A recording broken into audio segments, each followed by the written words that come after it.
It's fair to say that many things have hindered my photography throughout my career, and a couple of issues keep coming up in my DMs and emails recently, which I believe are the root causes of many photographers' problems, including my own. In today's video, I'm addressing these problems and presenting some ideas to tackle these issues. Hello and welcome back. I'm super excited about today's video because today we're heading to a location I've not been to before called Bullslaughter Bay, which sounds quite ominous, doesn't it? But I'm told it's absolutely spectacular, so I can't wait for that. Hopefully we'll get a good sunset too. Conditions are looking pretty good right now.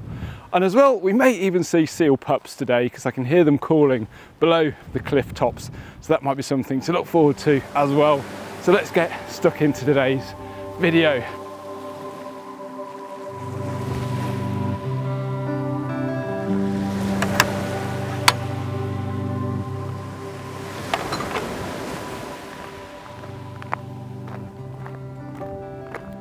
The first issue I think for many photographers is time, and this has certainly hindered my photography progress over the past 16 years.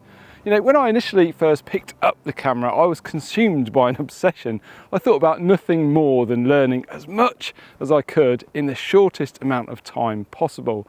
And I think I succeeded within a few months, to be honest.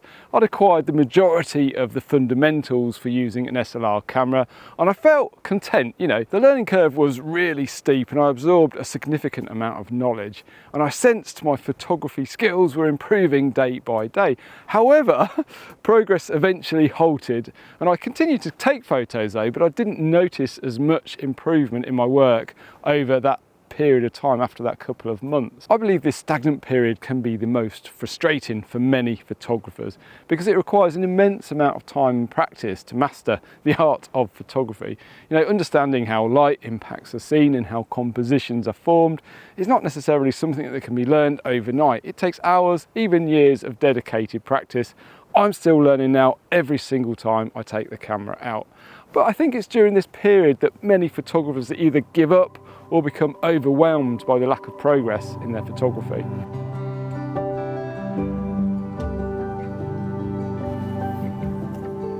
So my suggestion is, if you find yourself in this phase of stagnation, is to identify what aspects of photography to focus on and dedicate your attention solely to that. For instance, if you've got a passion for long exposure photography, concentrate on that for a month or two. You know, take some courses or workshops and practice consistently. Once you've honed that skill, it becomes a permanent part of your repertoire, and then it's time to maybe move on to exploring something else. You know, and over time, I think your skill set improves gradually, and then you'll see the reward in the form of improved images. And I think concentrating on too many things at once can definitely become overwhelming. And that's certainly how it is for me anyway. So I've finally spotted some seals just down the bottom of this little cove here, which looks absolutely amazing. They're just chilling out, enjoying their time before they take to sea. It's a pretty relaxing life, I think, for a seal. Quite fancy that, just chilling on the beach all day.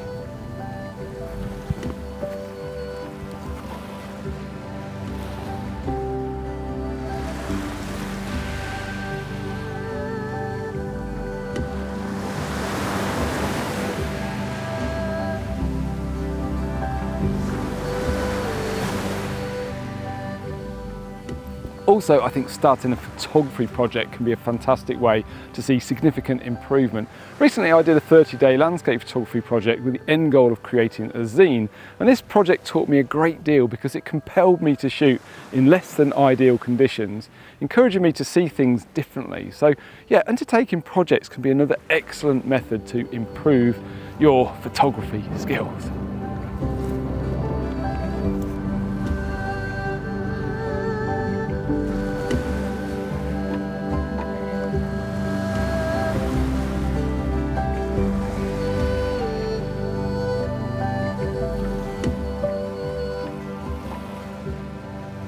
So I've just arrived at the said Bullslaughter Bay. You might just be able to see it in the background there, and it looks wonderful from the top of this cliff top here. Now the tide's right in, but I can still get down to the beach. But one thing I'm thinking, if there's a ton of seals down there, I don't want to go down there and disturb them.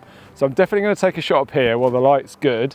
Might get some nice light on the background there, which will look amazing. And then we're going to go check it out and see if we can get down to the beach, see what the situation is, and maybe get a shot down there a bit later. But yeah, I think I'm definitely going to get set up here for a shot right now. There's a ton of cloud about as well, so I'm a little bit dubious about whether we're going to get a sunset right now as well. So I think I need to get one in the bag while the light is decent.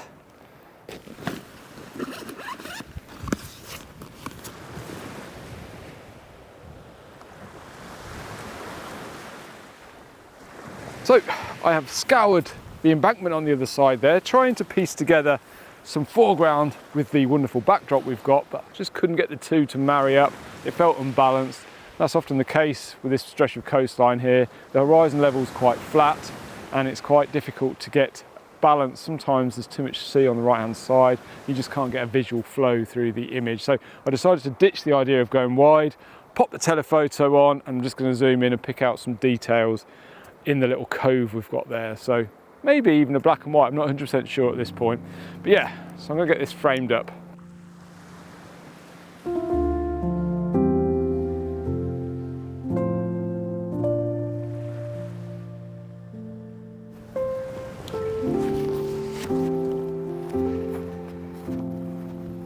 So I'm feeling a little bit disappointed from what I got back there. I really wasn't digging that shot. And I think kind of what happened is I'd invested a fair amount of time into trying to find something, and then sometimes you feel like you need to come away with at least something, but then all you end up doing really is wasting more time. And now the cloud is building out to the west. But I'm wondering whether I can make something work over this way. You never know your luck. Maybe that light will break through and something spectacular will happen. It looks pretty interesting over here. So yes, I'm going to set up over here, I think, see if I can get something else this evening. You never know, we might even get a keeper.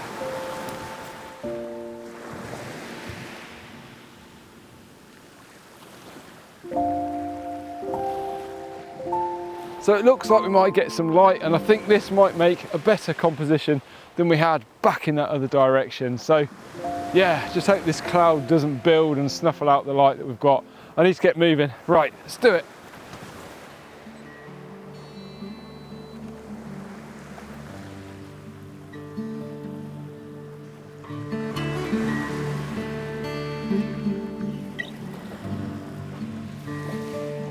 So whilst we're waiting for the light that may not come, let's talk about the second issue, and this concerns gear. Now, I have a genuine passion for cameras and I believe they play a significant role in photography. However, one thing is certain, upgrading your camera won't necessarily enhance your skills as a photographer. The key skills for becoming a top-notch photographer, as mentioned earlier, revolve around understanding light and composition, and these skills remain consistent regardless of the camera that you own. This is why I've never really felt compelled to invest in a high-end camera, such as a medium format Hasselblad, for example. I think I'm confident it wouldn't significantly improve my photography. It would just simply be a nice piece of equipment to own. Now, most modern cameras today deliver comparable results in terms of image quality.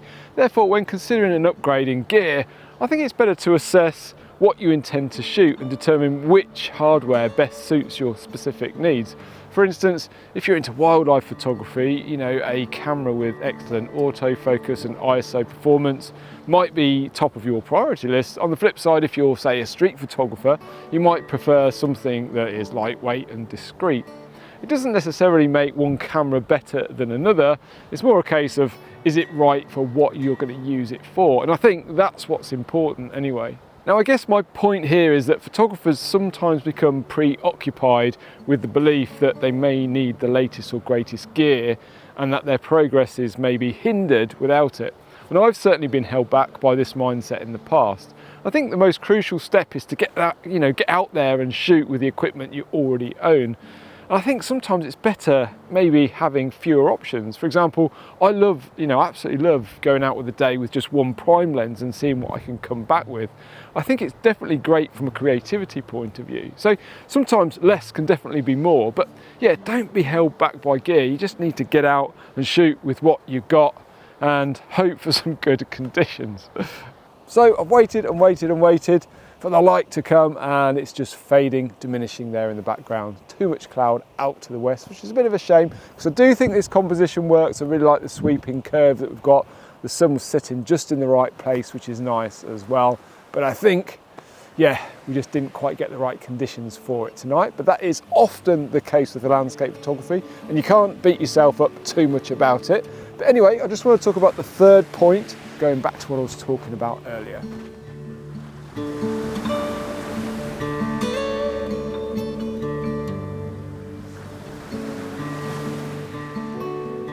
So my third point centres on unrealistic expectation, and it ties both of the previous points together, I think. Now, photography can be a long-term pursuit. You know, if you only devote, say, let's say 1 day a week to it, naturally the learning curve will be slower. However, there's no need to rush, I think. You know, you've got to savour it for what it is and enjoy the process from start to finish. And this kind of brings me back to camera gear. Now, we all love camera gear, don't we? But while I think it's great to treat yourself, and I'm definitely not discouraging that, I think it's crucial to be realistic about the impact it has on your photos, because it can often lead to disappointment. Wow, so today's video got a bit deep, didn't it? But if you're interested in how I go about finding unique landscape photography compositions, you may find the video up here useful. Shame we didn't get great conditions today, but that is landscape photography, isn't it? If you did like this video, please be sure to give it a thumbs up, that really helps. And if you feel like supporting what I do further, please consider checking out my zines or my workshops. All of the proceeds help to reach new locations such as this one. Until next week guys, take care, and I hope to see you all very soon.